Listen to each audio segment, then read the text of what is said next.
o engenheiro de computação é o cara que é mais ligado ao lata, é mais ligado ao hardware, né?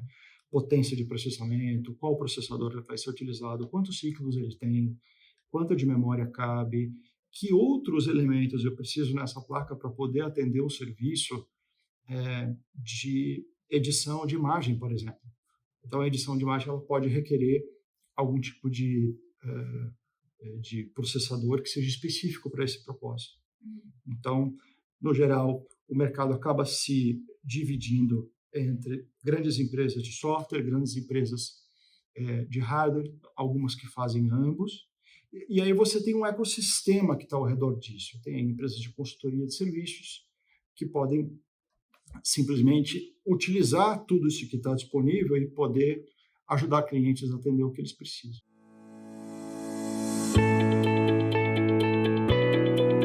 Bom dia, gente. Eu tô aqui com o Fábio Leandro, um convidado muito especial no episódio de hoje. A gente vai falar sobre o mercado de tecnologia e ele é uma pessoa que já está nesse mercado há um bom tempo.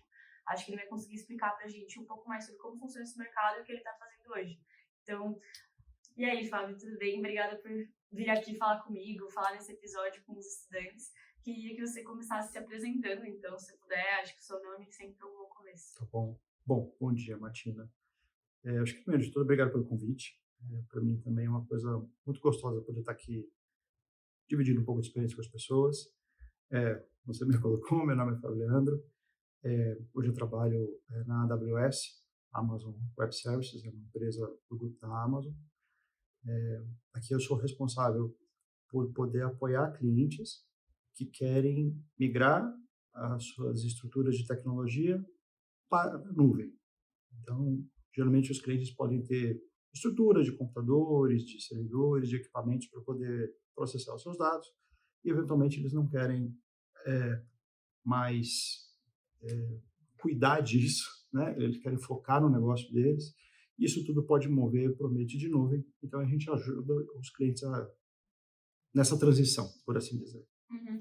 Eu queria que você explicasse um pouco sobre como funciona essa nuvem, né? Porque todo mundo fala de cloud, de nuvem, não sei o que antes, e sempre tem alguns processos seletivos, né, que até perguntam para o candidato como que você explicaria o que é um serviço em nuvem para uma criança de 3 anos. Então, eu queria perguntar para você, pode ser para crianças um pouco maiores, já quase adultos, como você explicaria que funciona essa questão da nuvem hoje em dia em tecnologia? Tá bom.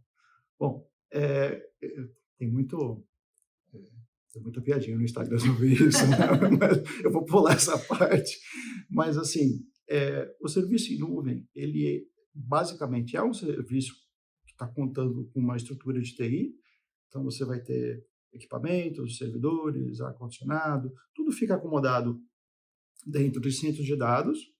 E esses centros de dados vão ter serviços que podem ser oferecidos para o cliente. Por que chama nuvem, né? Por que o termo nuvem foi utilizado? Porque as pessoas não sabem onde está. Então, onde está processando o dado que eu guardei aqui no meu serviço de e-mail, por exemplo? Eu não sei. O provedor de serviço sabe, né? Então, é o desprendimento de você estar utilizando um serviço e você saber exatamente onde ele está sendo processado. Comumente, antes dos serviços de nuvem aparecerem, a gente está falando de algo em torno de um pouco mais de 15 anos para trás, que foram quando as empresas de nuvem começaram a ganhar robustez no mercado. Sempre a gente sabia onde as coisas estavam sendo processadas. Tipo em chips, assim? Em equipamentos ou a localidade física deles. Então, por exemplo, eu estou registrando o meu imposto de renda, né? Eu sabia que o servidor estava em Brasília. Então, dentro do data center de alguma unidade do governo. Mas se eu estiver utilizando um serviço em nuvem, ele pode estar aqui no Brasil, ele pode estar nos Estados Unidos, ele pode estar na China, ele pode estar em qualquer país, e ele vai estar funcionando. Eu não preciso saber como cliente, né? O provedor de serviço, ele sim tem que garantir estabilidade, tem que garantir escalabilidade, ele tem que garantir de que aquele serviço seja bem oferecido para quem está pagando por ele, né?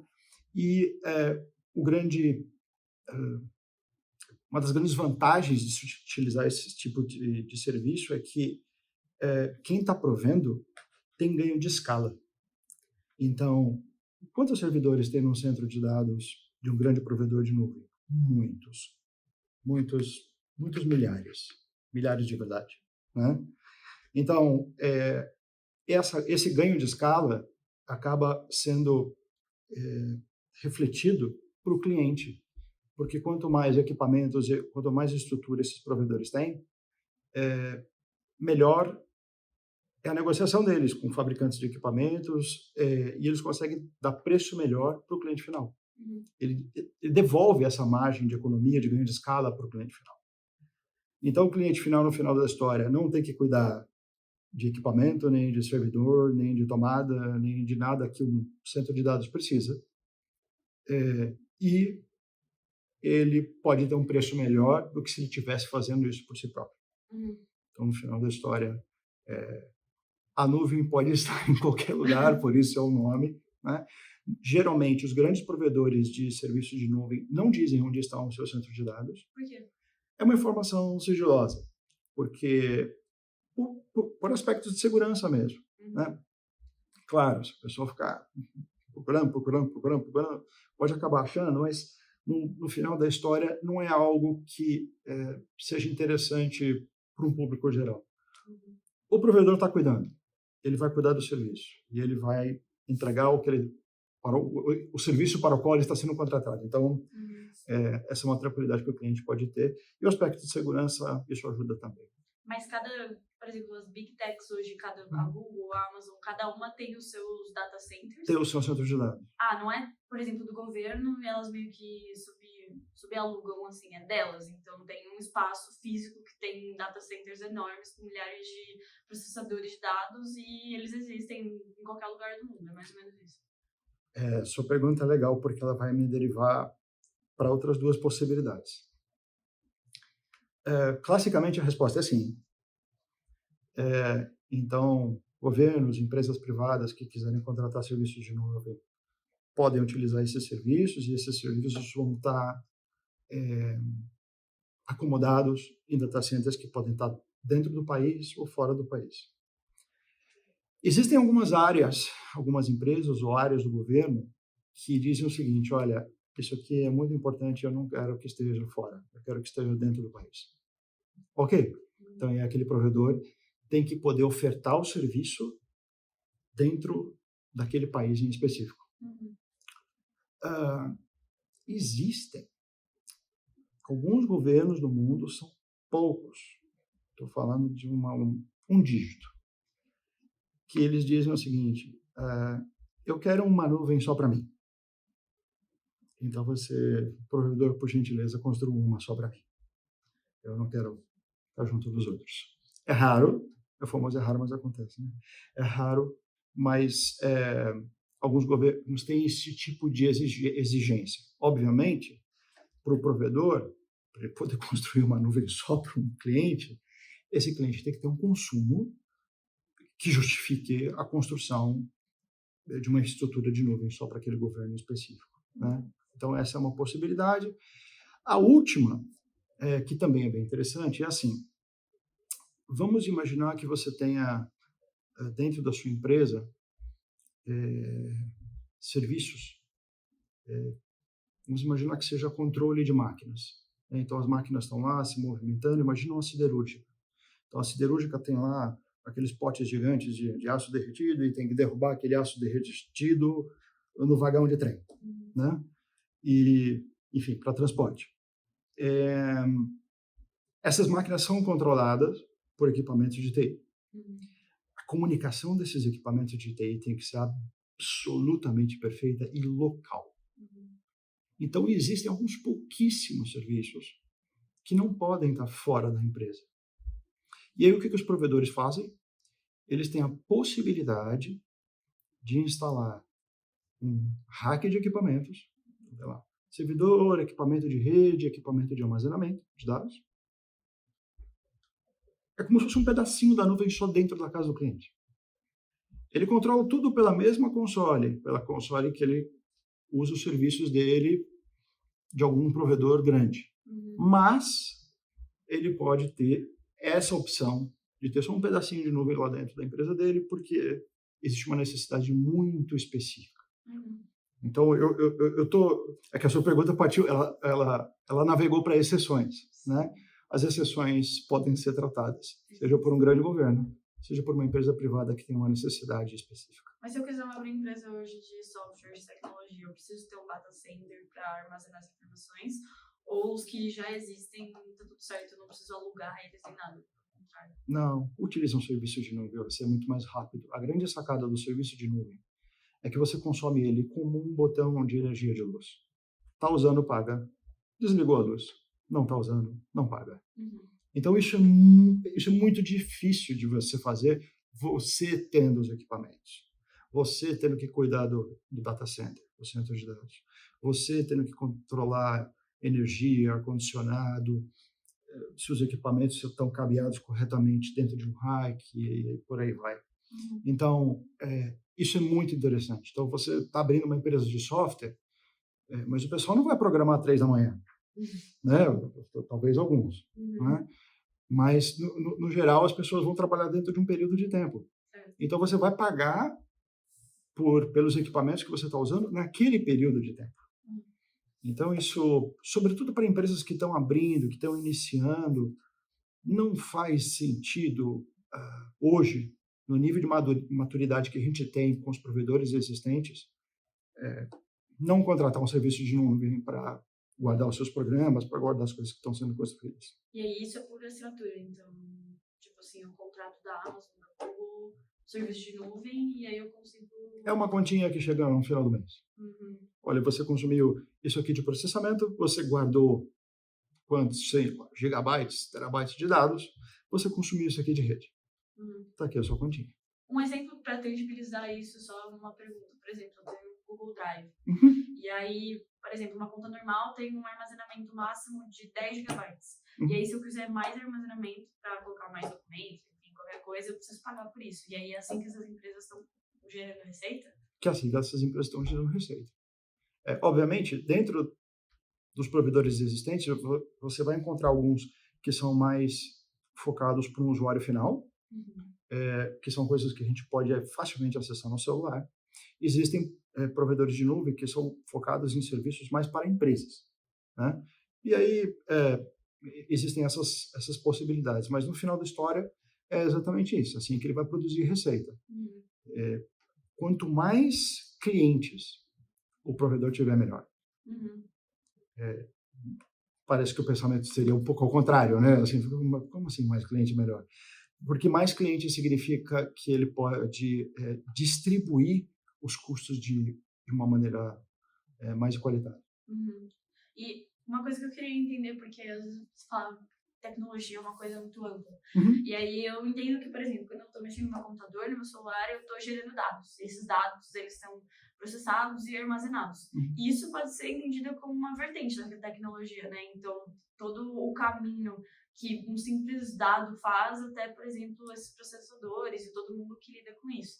Só que eu queria entender de forma mais macro, assim, o que é o mercado de tecnologia e que tipo de empresa geralmente existe, sabe? Então, assim, eu vou fazer uma conexão com o início da tua pergunta e aí depois eu vou abrir, né? Os dados, ou eles estão em movimento, rede, ou eles estão parados, armazenamento, ou eles estão sendo transformados, eles estão em processamento, sendo processados. Então, rede, disco, processador. No final do dia, é isso, né? Então, esses 3 elementos sendo os conceitos básicos de serviços sendo ofertados, no geral, toda a continha que chega no final do mês, que eu estava explicando para você, ela vai olhar esses elementos. Porque as empresas que ofertam esses serviços, elas também têm que pagar ou pelo equipamento, ou pelo consumo de energia, ou pelo espaço, ou, enfim, pela rede que ela está subcontratando de uma outra empresa, de outro provedor de transporte, de rede, e por assim vai, né? Então, esses são os 3 principais elementos. Muito bem, esses 3 elementos sozinhos, eles não fazem nada, né? Eles são lata. Isso é o hardware, né? E aí, para que esses elementos possam ser consumidos, a gente vai desenvolver, em cima deles, programas, softwares, sistemas, para que a gente possa atender uma certa demanda de negócio. Então, no geral, todo o mercado vai funcionar através de algo que eu preciso, através de uma demanda. Então, você deu um exemplo prático, né? Olha, eu sou um usuário final e eu tenho aqui no meu celular os meus arquivinhos, eu preciso guardar. Muito bem. Então, essa é a necessidade do usuário final. Onde o dado vai estar guardado?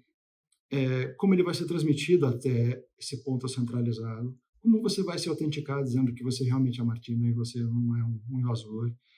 Todos esses aspectos que estão ao redor de poder te ofertar esse serviço, é o provedor que tem que cuidar. Então, ele vai desenvolver uma interface para você. E aí você vai ver os arquivinhos bonitinhos lá guardados dentro das pastas, né? Porque alguém desenvolveu aquela interface. E aí ele vai ser guardado dentro de um disco, dentro de um hard drive, ou dentro de um disco de SSD. Ele vai ser guardado de tal maneira que eu saiba que ele não vai ser perdido. Poxa, mas e se o disco do provedor pifar? Então ele tem que estar guardado em mais de um lugar.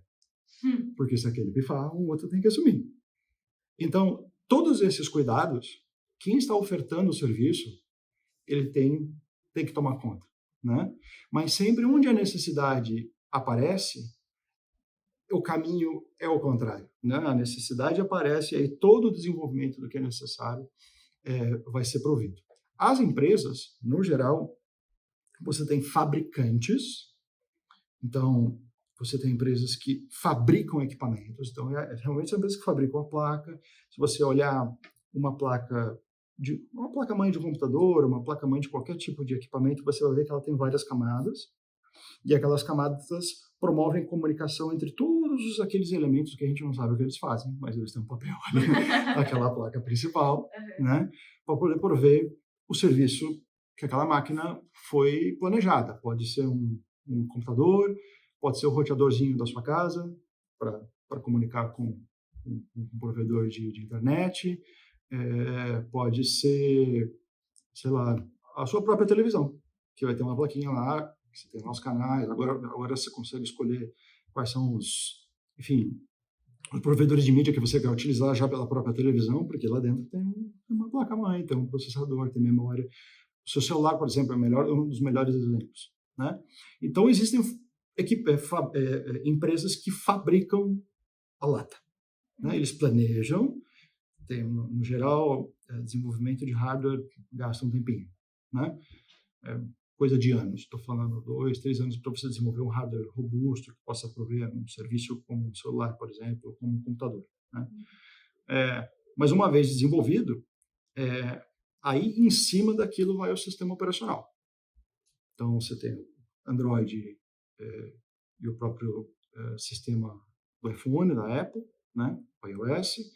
Você tem os computadores que podem utilizar o Windows ou podem utilizar o sistema do Mac. Então, em cima do sistema operacional você vai utilizar o software que você quer utilizar. Então, por exemplo, esse software que a gente está usando para gravação, a empresa que vende esse software, alguém desenvolveu. Então, são empresas só de software. Eles não entendem nada de lata. Eles só pegaram feito, né? Eles só pegaram feito. Eles vão consumir o que alguém está ofertando para eles. Mas o negócio deles é vender software que faz gravação, que faz edição, que pode fazer o quadradinho, tirar o fundo, melhorar o rosto, pôr o cabelo aqui. Nossa, que é difícil, né? Mas, enfim, mas vai, no final da história, atender um certo pedido. Existem algumas empresas, geralmente as bem grandes, que fazem hardware e software. Não são todas. Existem algumas empresas, por exemplo, que fazem hardware só para consumo próprio. Para não precisar ficar comprando muito hardware do mercado, geralmente são hardwares mais simples, né? Então, existem essas opções. Mas aí, a hora que você baixa para engenharia mesmo, o engenheiro de computação é o cara que é mais ligado à lata, é mais ligado ao hardware, né? Potência de processamento, qual processador vai ser utilizado, quantos ciclos ele tem, quanto de memória cabe, que outros elementos eu preciso nessa placa para poder atender o serviço de edição de imagem, por exemplo.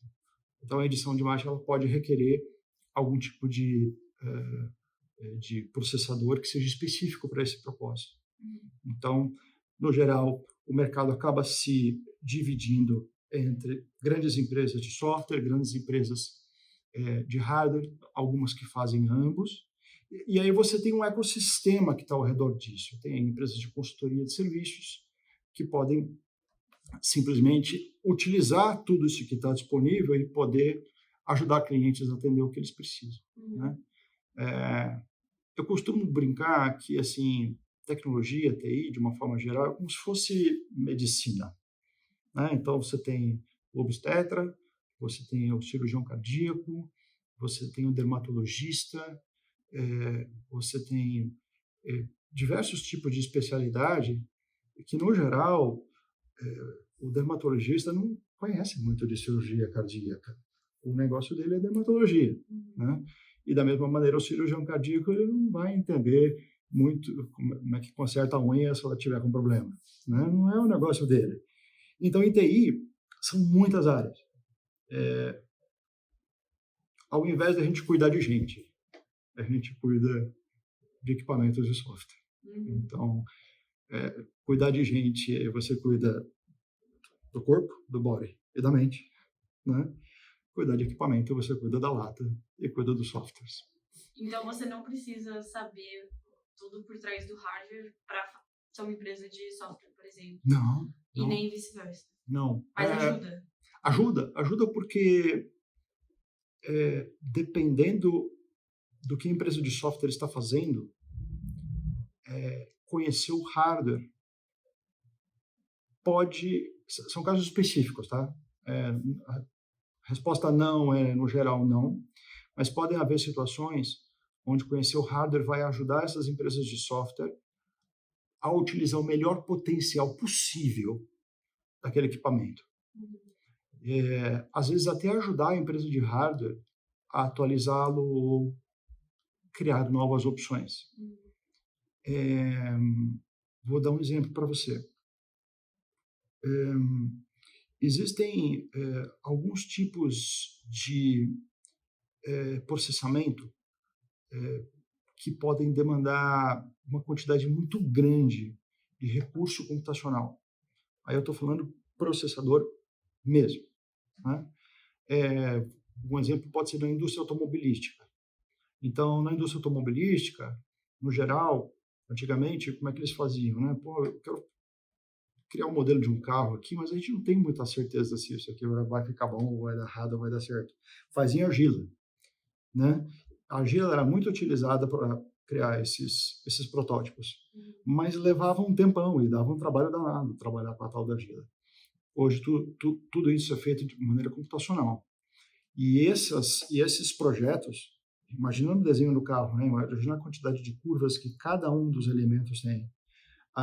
O carro é um elemento sistêmico, né? Você tem motor, você tem pneus, você tem os assentos, tudo aquilo precisa operar de maneira integrada, é sistêmico. Né? Então, como é que você testa isso? Como é que eu sei se, numa situação de impacto, aqueles elementos todos vão reagir da forma que eu esperava?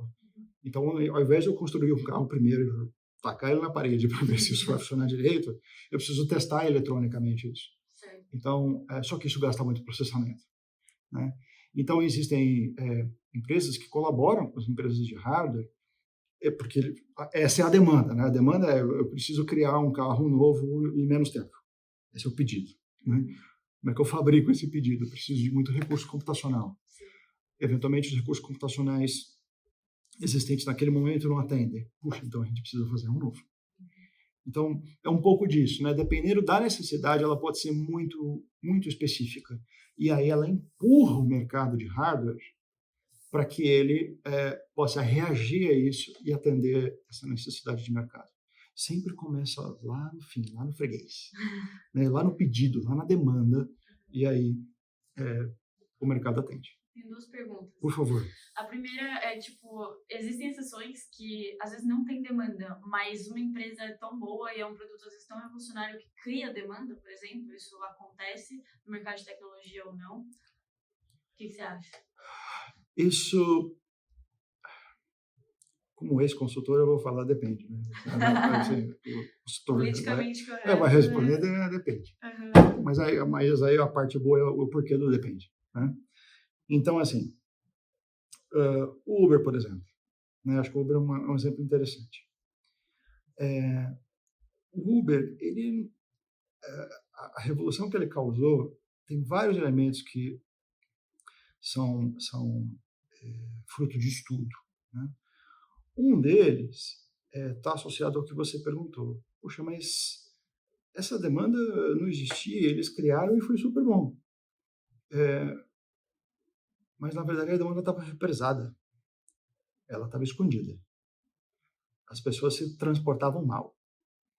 Ou elas pagavam muito caro por um carro, ou elas tinham que ficar, sobretudo no Brasil, América Latina, enlatadas dentro de um transporte público.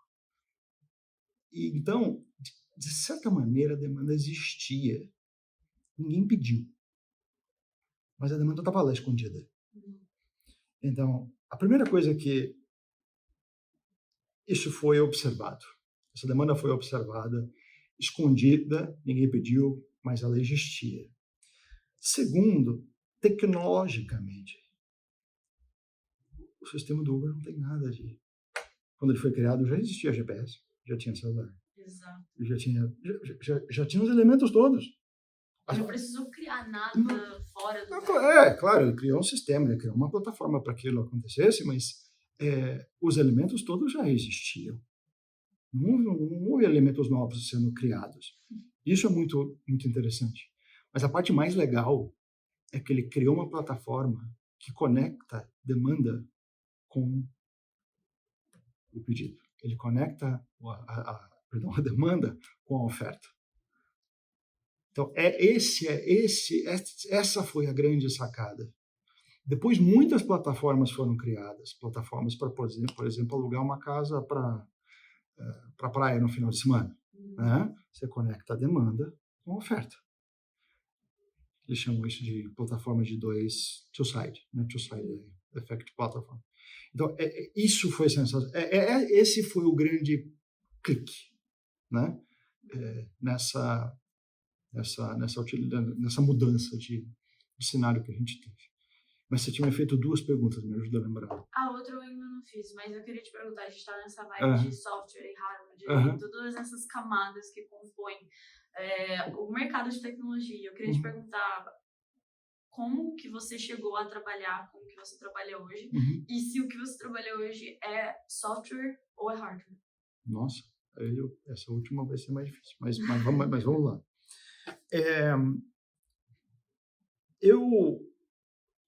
Tem bastante tempo isso, não vou contar a idade, senão você vai muita coisa. Mas assim, quando eu tinha mais ou menos 13, acho que eram 14 anos de idade, a gente ainda tinha uma quantidade muito limitada de equipamentos no Brasil. A gente vivia um momento que a gente chamava de reserva de mercado, né? A reserva de mercado aconteceu porque o governo brasileiro queria proteger a indústria nacional e ele barrava a importação de computadores, barrava a importação de muita coisa de tecnologia, de carros, não era só de tecnologia, era de tudo, né? E então os equipamentos que a gente tinha eram equipamentos que ainda estavam muito distantes do que já se via lá fora. Mas eu tinha um computadorzinho pessoal em casa, né? Dentro do limite dele, e eu sempre fui autodidata, eu comecei a ler livro de programação. Comecei a estudar por conta própria e, de certa forma, eu aprendi um pouco a programar aquele computador e eu fiz um programinha bem pequenininho, uma página, só para fazer o desenho de uma folhinha se movimentando na tela. Isso, na época, era, assim, revolucionário. Absolutamente revolucionário, né? E eu mandei para uma revista, que era uma revista que eu comprava frequentemente para... Olha, fiz o programa e tal, e eu acabei ganhando uma assinatura da revista, né? Por 6 meses. Eu fiquei super feliz com aquilo, e aquilo, de certa maneira, foi um estímulo para eu continuar nessa área, né? E depois eu vendi esse computador, a indústria começou a abrir, comprei o meu 286, meu 386, meu 486, meu Pentium, e aí a coisa foi crescendo. Então, assim, eu nunca fiz teste vocacional.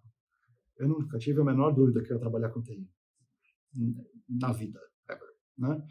Então, isso foi muito natural, né, assim, na transição de adolescência para a juventude,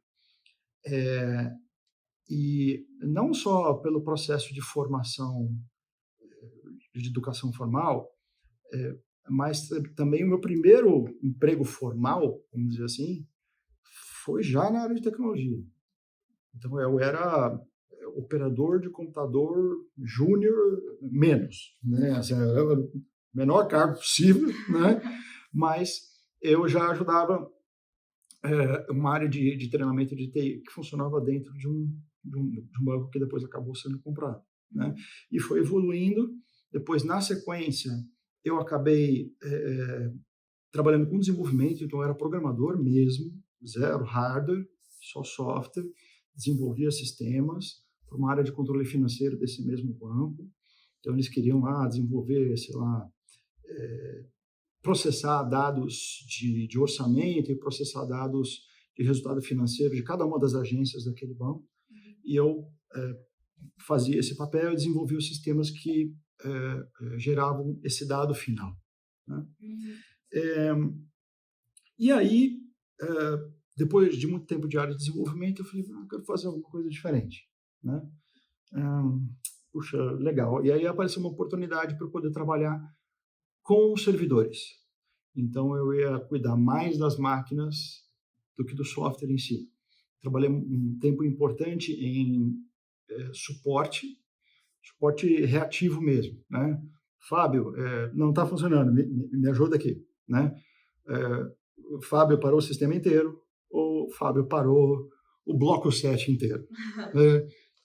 Ou a gente está com vírus em um monte de equipamentos. Então, o meu papel ali era como suporte reativo.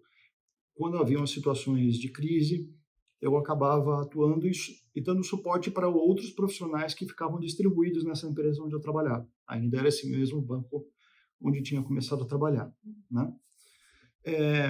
E aí, trabalhei bastante tempo, me aprofundei, certificados, cursos.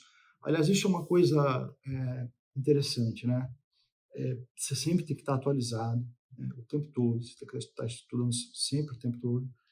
E aí, depois de, eu acho que foram 9 anos trabalhando nesse banco, falei, bom, já está na hora de mudar, né? E apareceu a oportunidade de eu trabalhar numa empresa de consultoria e treinamento. Só que eu não sabia nada do que essa empresa fazia.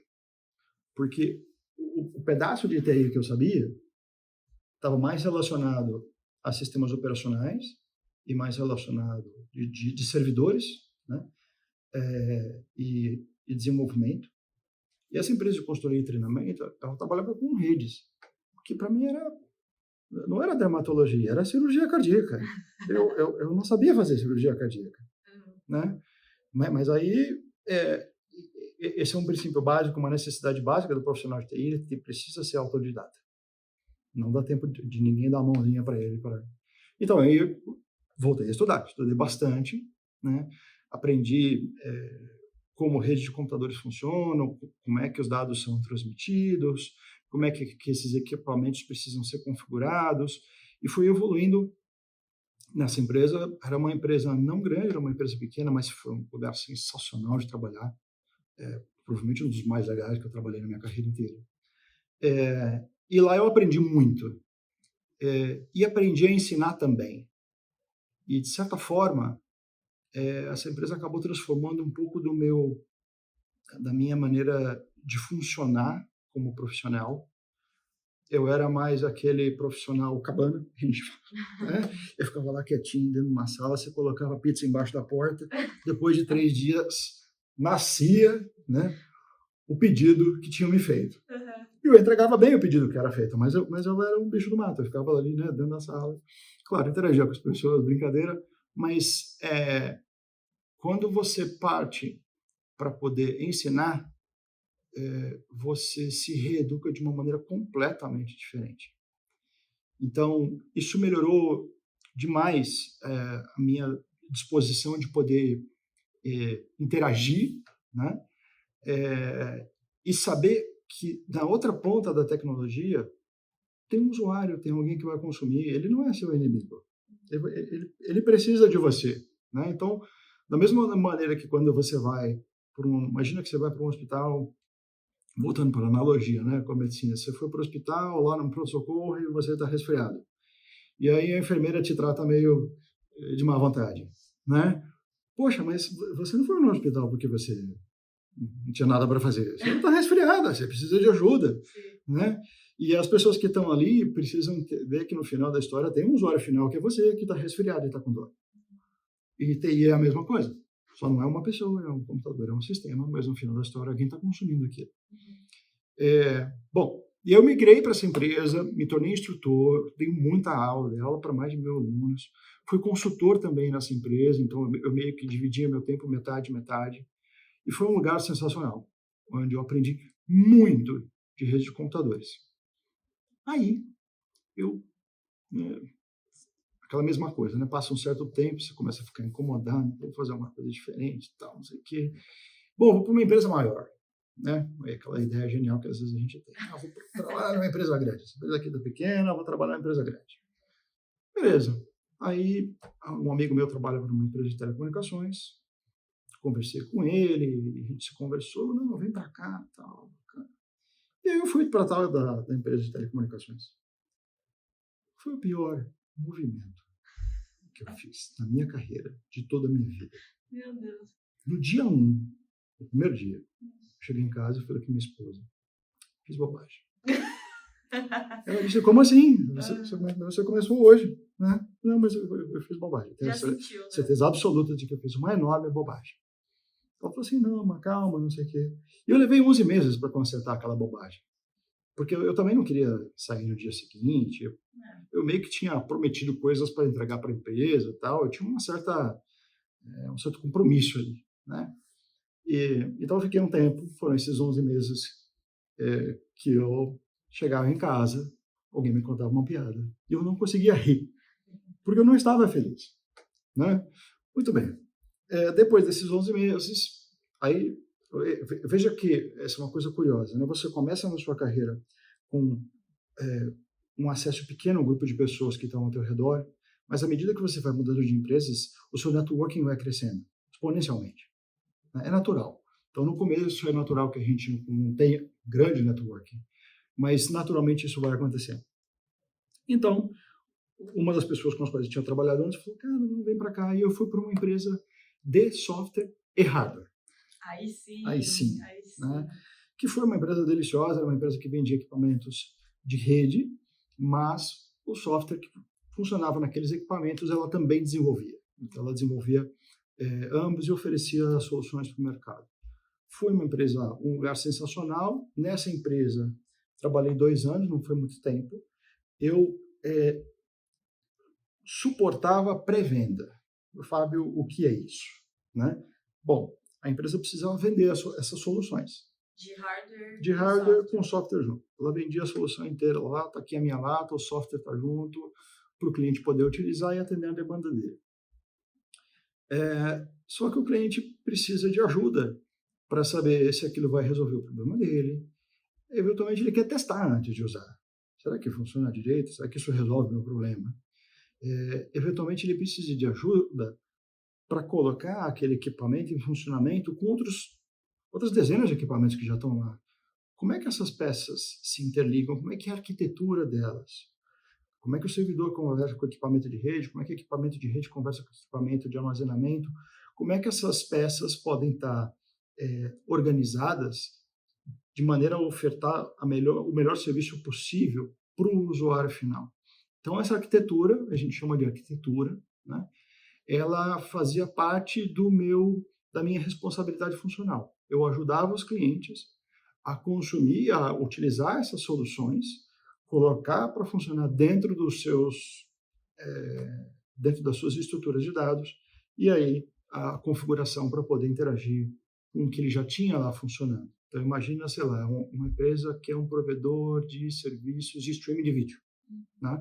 Então, tem um montão de coisa guardada dentro dos HDs, tem um montão de coisas guardadas dentro dos discos, porque são os vídeos todos, né?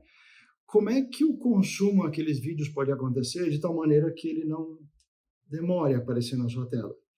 De tal maneira que você se autentique rapidamente, novamente dizendo que você, Martina, é a Martina, né?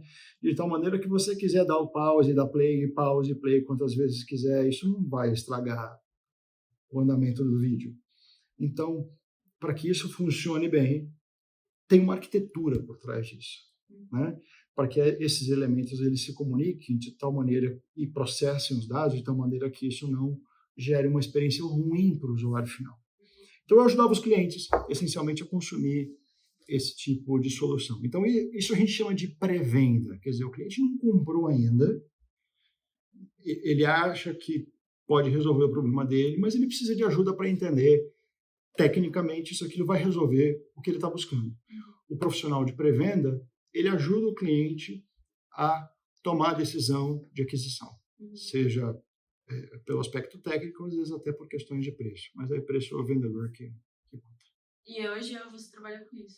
E hoje eu voltei a trabalhar com isso, mas não mais com equipamentos, mas agora com serviços de nuvem, né? Certo. Então, eu tenho um time que trabalha comigo, a minha responsabilidade, ela cobre a América Latina. Então, tem pessoas do meu grupo que estão no México, que estão no Chile, que estão na Colômbia, que estão no Brasil. No Brasil tem um rapaz em Brasília, outro aqui em São Paulo. E essa equipe, ela ajuda os clientes locais de cada uma dessas regiões que eu comentei, incluindo o Brasil, né? E eu coordeno o trabalho que essa equipe provê por conta da experiência que eu já tive, né? Mas agora não mais focada numa solução lata com software, mas sim serviço de nuvem. Então, imagina o seguinte, que você é dona daquela empresa de software que você falou que queria criar, né? Só que quando você criou a sua empresa de software, você não quis colocar todos os sistemas que vocês desenvolviam na nuvem. Você preferiu comprar alguns servidores, alguns equipamentos de rede e colocar isso dentro do escritório de vocês. Mas aí chegou um momento que você percebeu que tinha que trocar os servidores. E aí você foi ver a conta da troca dos servidores. E você viu que a conta era cara. Você falou, mas puxa, eu não estou com esse dinheiro em caixa para comprar esse tanto de lata. Eu sei que ela está velha, ela está ficando fora de suporte, ela está ficando lenta, não está mais atendendo o que eu preciso. Então você tinha um problema que parecia não ter solução. E aí você decidiu, poxa, mas e se eu migrar os meus serviços para a nuvem, será que eu resolvo? Será que vai ser mais barato? Será que vai processar na velocidade que eu preciso? Será que ter a disponibilidade que eu preciso? Então, o grupo que eu coordeno hoje ajuda os clientes a fazer esse movimento, sair de onde estão, que pode ser um serviço até que eles alugaram, pode ter equipamentos dentro da empresa deles, ou até outras nuvens, mas eles querem migrar para cá, para a empresa onde eu trabalho. Então, eles ajudam a isso acontecer. É a empresa de mudança. Né? Como é que a gente vai embalar os copos? Quantos caminhões vão ser necessários? E quanto tempo isso vai gastar? E quanto vai custar? E, assim, queria te perguntar por que você gosta de trabalhar, se você gosta, mas por que isso te interessa? Assim, qual que é a magia que você vê nesse processo? Eu amo TI de paixão, assim, desde sempre. Então, tudo que tem relação com tecnologia são coisas que eu realmente gosto de fazer. Essa posição que eu assumi hoje, que eu estou trabalhando hoje, é uma posição que está aproveitando bastante o histórico, a experiência que eu tive de vidas, né, de companhias passadas. Acabei pulando uma. E o grande ciclo, para mim, é aprender e ensinar. Esse ciclo, para mim, é o que eu mais gosto de fazer. E o aprender e ensinar não é só ser um forwarder, não é só pegar algo e repassar para alguém. É pegar algo difícil, de difícil compreensão, que está bagunçado, que leitores comuns vão ler aquilo, eles não vão entender absolutamente nada, ou muito pouco. E colocar aquilo de tal maneira que seja entendível por quem vai consumir. Uhum. E as pessoas poderem consumir isso e elas, enfim, poderem entender que migrar para a nuvem não é algo impossível, uma ciência já conhecida, isso é o que mais me agrada fazer. Uhum. Hoje eu trabalho com migrações de serviços para a nuvem, amanhã eu posso estar trabalhando com outras tecnologias dentro de TI, mas o que me anima é transformar o difícil e que não possa ser quase entendível para alguém consumir aquilo de maneira muito fácil e resolver o problema dela e a pessoa ficar feliz. Uhum. Isso que me motiva. Uhum. E você acha que no Brasil hoje tem ainda muito espaço para o desenvolvimento da tecnologia? Porque às vezes a gente olha e sempre fala, pô, vai chegar no Brasil daqui a 10 anos, não sei das coisas. Então, queria que você explicasse um pouco só o contexto do mercado brasileiro de tecnologia. Não, eu acho que não. A gente tem empresas muito grandes. A gente tem empresas brasileiras que são multinacionais. A gente tem empresas de aviação que são brasileiras e multinacionais. A gente tem empresas de bebidas que são brasileiras e multinacionais. A gente tem empresas de óleo e gás que são brasileiras e multinacionais. Então, a gente pode não ter o mesmo volume que outros grandes países, mas a gente tem empresas com necessidades muito parecidas ou às vezes até maiores do que de outros países. Nosso sistema bancário é absolutamente bem desenvolvido, comparado até com grandes países. Isso, de certa maneira, foi fruto até de muitas dores passadas que a gente teve no nosso sistema financeiro. Muito banco faliu, demorou para o governo perceber que o banco faliu, perdeu-se muito dinheiro, né? Mas a reação a isso foi ótima. Quer dizer, a gente, como país, conseguiu desenvolver um sistema bancário que hoje é, sem dúvida, de primeiro mundo. Não tem a menor dúvida. Então, a gente pode não ter tamanho de país como outros, mas a nossa necessidade em algumas das empresas certamente está no mesmo nível de Europa, está no mesmo nível de América do Norte, isso não tenho dúvida. E isso acaba refletindo na necessidade de profissionais de mercado. Está faltando profissional. No Brasil? No Brasil. Assim, você observa, de vez em quando dá uma lida nas notícias do dia a dia, você vê empresas de tecnologia, geralmente os grandes, né, que têm espaço no orçamento. Olha, a empresa tal está ofertando aqui um curso gratuito para 200 pessoas, por 30 dias. Ou outra, quase uma dezena de empresas fizeram isso no Brasil. Por quê? Porque está faltando profissional. Sim. E quando falta profissional, o que acontece? Os existentes são caros. Uhum. E isso não é legal. Não. Né? Você pode observar essa informação é pública. Se você acessar o preço de serviços de nuvem de diferentes provedores, compara o mesmo serviço daquele provedor no Brasil e em outros países. O Brasil, no geral, é mais caro. E ele é mais caro por duas razões. Primeiro, imposto. Segundo, o que a gente chama de custo Brasil. O nosso bom profissional é mais caro. O nosso bom profissional que pode ofertar aquele serviço, pode desenvolver um software bem desenvolvido, pode cuidar dos equipamentos da melhor forma possível. Portanto, ele precisa de educação, ele precisa ter os acessos mínimos todos para poder ser um profissional de mercado. Ele, por questão de oferta e demanda, ele acaba ficando caro. Então, é uma área que, sem dúvida, vai crescer, e é uma área que, sem dúvida, no nosso país tem muita demanda. Eu não tenho dúvida.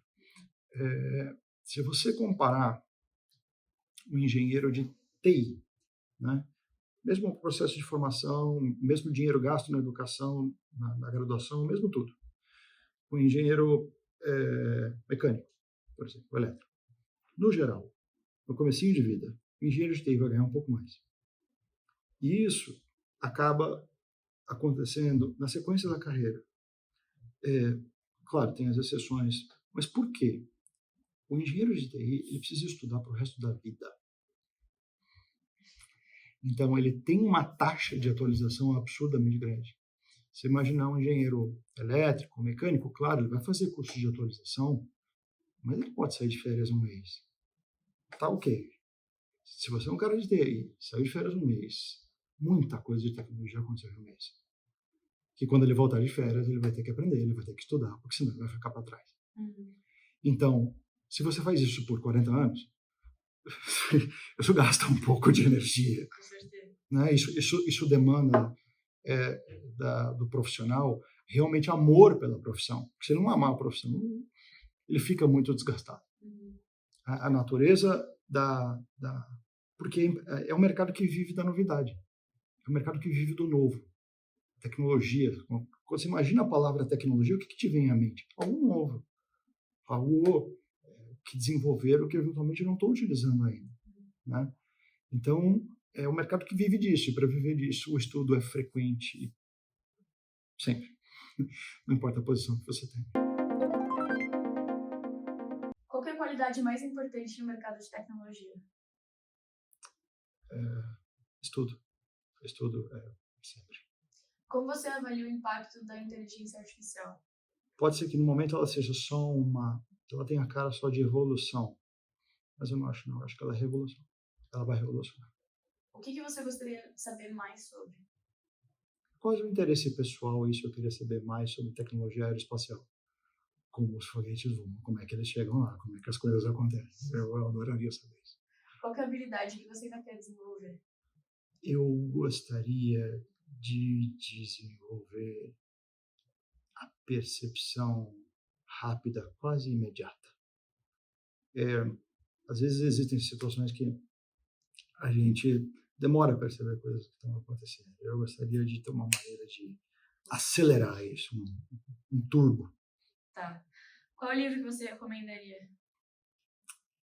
Olha, para a turma que vai trabalhar com TI, é assim, naturalmente, quem trabalha com TI e gosta, realmente vai avançar na área. Em algum momento vai interagir com pessoas de outros países.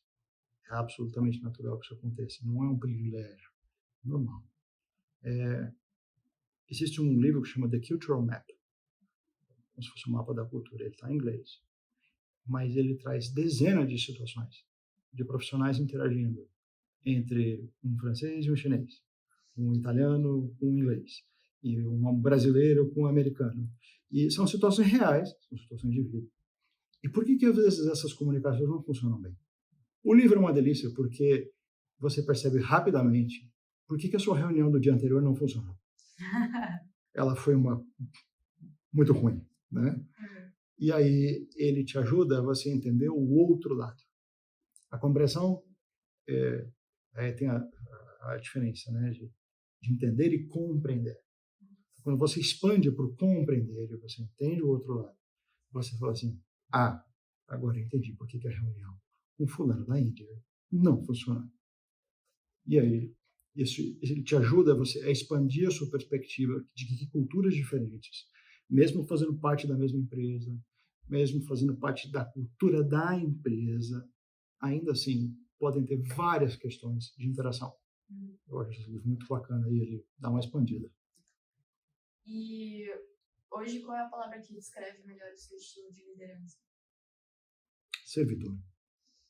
Qual foi a habilidade que mais te ajudou até hoje? Atitude, vontade. Qual é o profissional mais inspirador que você conhece? Profissional mais inspirador.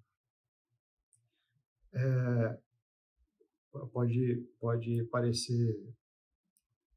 como é que chama aquele negócio de rádio jabá? Não é? Mas não é não. Eu acho que o Jeff Bezos é um cara fantástico. Assim.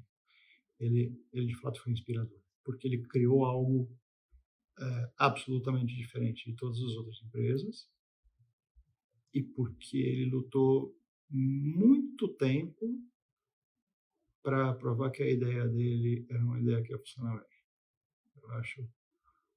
Eu gosto do Dell também, Paco Dell, que teve um momento ali da Dell onde eles tiraram todas as ações de mercado, ele recomprou tudo.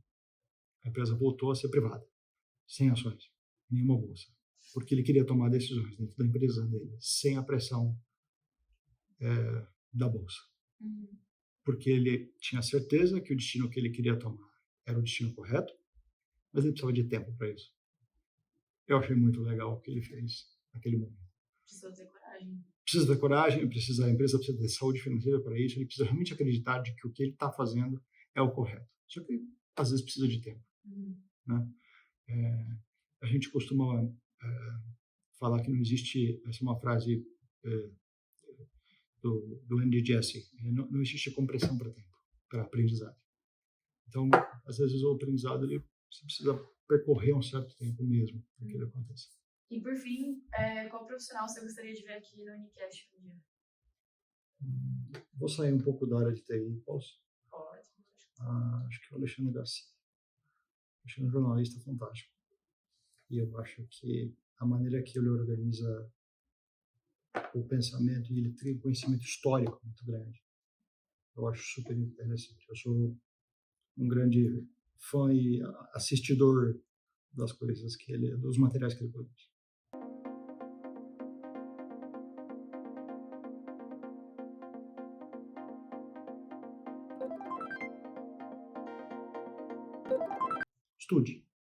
Estude sempre.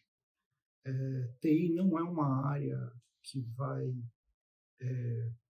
perdoar se você deixar de estudar. O estudo tem que ser frequente e eu sugiro que, inclusive, à medida que fosse profissional trabalhando em empresas e tem o seu plano de capacitação anual, quais são as competências que você quer ampliar ou quais são as competências que você quer desenvolver ao longo de um período, para que isso não fique disperso ao longo do tempo. O profissional de TI que não se atualiza fica para trás e não evolui. Segunda, atitude. Pode parecer um pouco amplo isso, mas o que diferencia os profissionais é a atitude. Já existe muito conhecimento disponível em qualquer software de busca. Então, em algum tempo no passado, o que diferenciava os profissionais de TI é se ele era um grande dicionário, um grande manual de equipamentos ou software. Hoje não. Hoje está tudo disponível. Então, o que diferencia você do colega do lado? É o que você fez sobre sua atitude. Foi a iniciativa que você tomou de fazer, de promover um fixo, um conserto por um software que ninguém te pediu. Foi a iniciativa que você tomou de corrigir ou de criar, eventualmente, uma nova funcionalidade que não havia sido pedida, mas que você achou interessante, porque o cliente pediu para você. Então, a atitude é o que vai sempre diferenciar os profissionais. Ame o que faça. Sempre. Eu fiz a brincadeirinha há pouco, mas ela, de certa maneira, tem